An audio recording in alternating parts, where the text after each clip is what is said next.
বন্ধুরা, তো আমরা চলে এসেছি ভাত বেড়ে নিয়ে। তো চলো কী রান্না করছি দেখাই। আজ রান্না করেছি দেখো যুক্তি ফুল ভাজা। কচি যুক্তি ফুল তা আমাদের গাছে হয়েছিল, তা বড়দা পেরে নিয়ে এসেছে, তা আজকের ভাজা করা হয়েছে। গতকালে পেরে এনেছিল, তো গতকাল থেকে রেখে দেওয়া হয়েছে। তো অনেকটা এখনও ফ্রিজে আছে যুক্তি ফুল। আর করেছি দেখো পেঁপে ভাতে দিয়েছিলাম, আর ডিমের ঝোল, গোটা গোটা ডিমের ঝোল করেছি। মেয়েকেও দিয়েছি বেড়ে। মেয়ে বলছে আমি তেতো খাবো না বাবা। তেতো সিধু, তো তেতো দেখে দেখো মুখ কিরকম করছে। এদিকে ভাত খেতে চাইছে, বলছে তেতো আজকের খুব। পেঁপেটা খাবে বলছে, ডিম খাবে, কিন্তু বলছে ফুল ভাজাটা খুব একটা খাবো না, তেতো খুব। খাবে তো তেতোটা?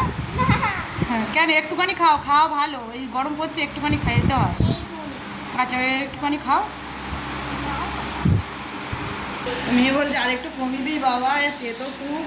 তো বন্ধুরা, আমি তো খেতে বসছি, তোমরাও চলে এসো। দুপুরে অনেক অনেক শুভেচ্ছা, অনেক নিমন্ত্রণ তোমাদের বন্ধুদের জানাই দুপুরে খাওয়ার।